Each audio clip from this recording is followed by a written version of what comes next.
Guten Morgen. It's lecker ein bisschen Deutsch.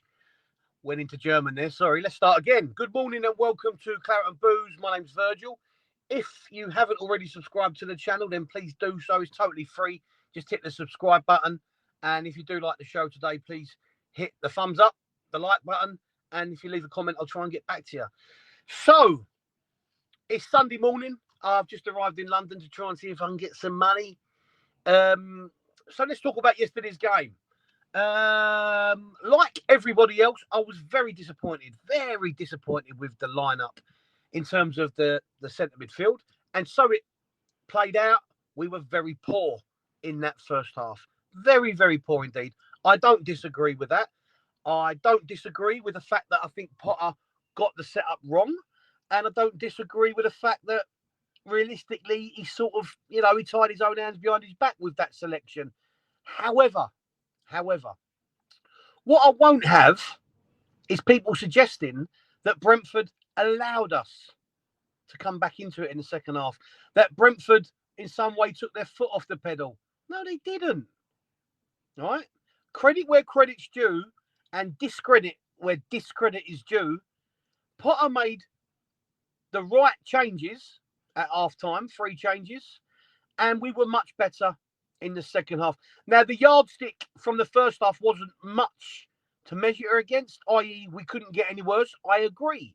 However, proactive management was made at half-time, and we were much better. Did we deserve a point? Maybe, based on the second half display. But again, like you, like many others, I probably agree we could have been 3-0 down at half time, and that wouldn't have flattered. That would not have flattered Brentford. Okay? But let's not hit the panic button just yet. My God. Look, I know we're sitting in 16th, and I know it's 1 win in 7. Okay? But yesterday, realistically, was the first game we've had under Potter, or the first half of a game that we've had under Potter, where we were poor. Where we've come away at half-time thinking, bloody hell, that was same old shit. We've had some green shoots of recovery in previous games because we haven't come away from previous games downhearted and beaten up.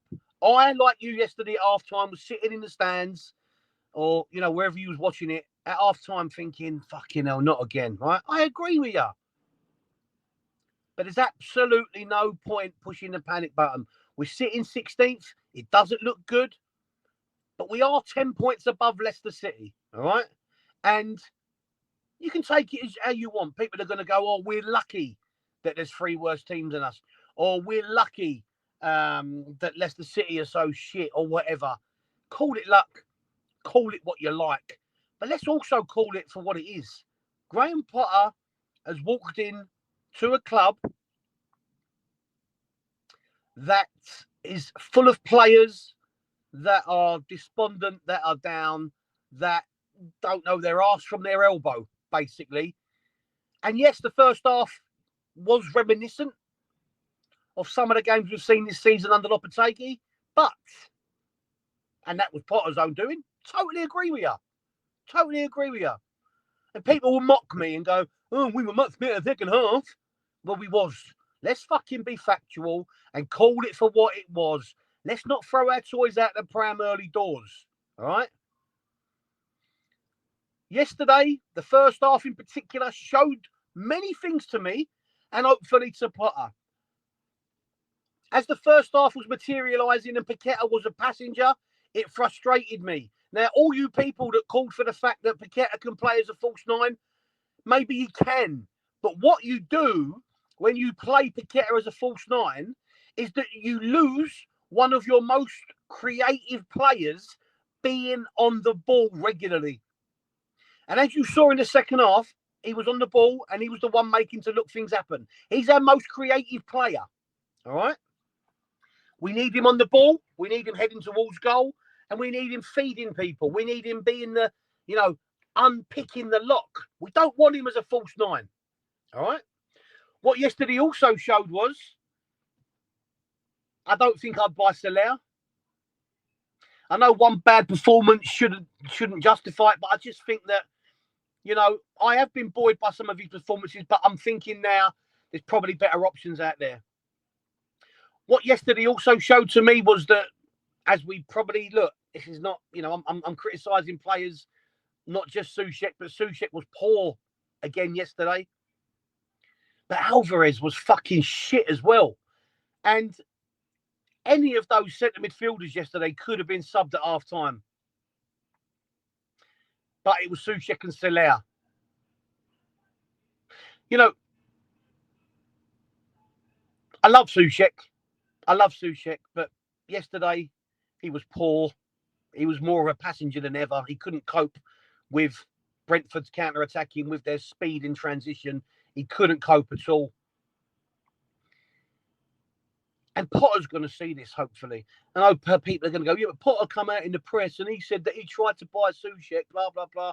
Maybe he did, maybe he didn't. But sometimes, you know, if someone asks you a direct question about a player, you're not going to be critical. In fact, if you're any type of man manager, you're probably going to talk them up, aren't you, to try and motivate. But we'll see what happens with Soucek at the end of the season.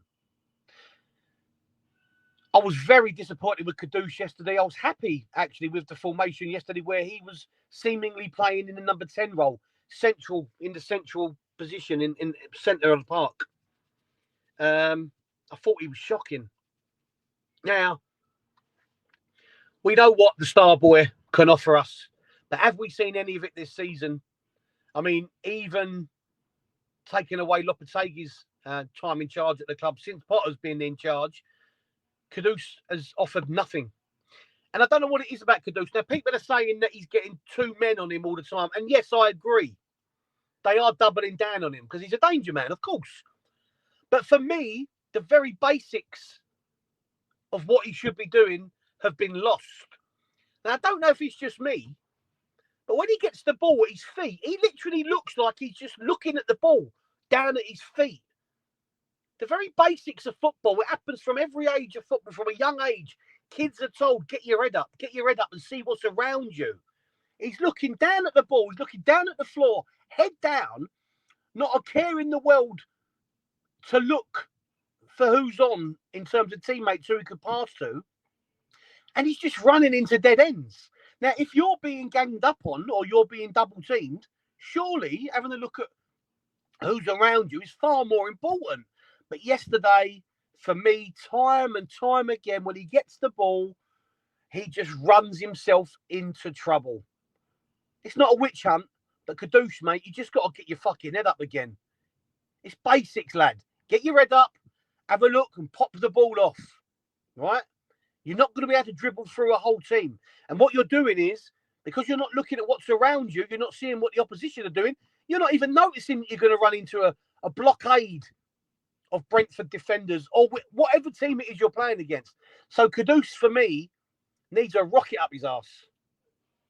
Back to basics. He needs to get back to basics. 100%. 100%. What yesterday also showed for me was Mavropanos, you know, again, fucking shocking. Now, he did make one great tackle in the first half where he you know, he sprinted back. But that came from his own mistake. So it was a great tackle, but he was covering his own mistake of being out of position.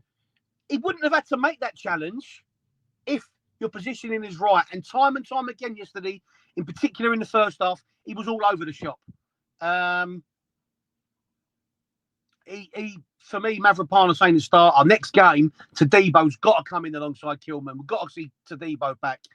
I think Mavropanos, again, I think he's going to be surplus to requirements in the summer. I don't think he's got what it takes to be a Premier League defender. The game's too quick for him. He has too many moments where he switches off and just literally fucking don't know where he is. And you can't have that.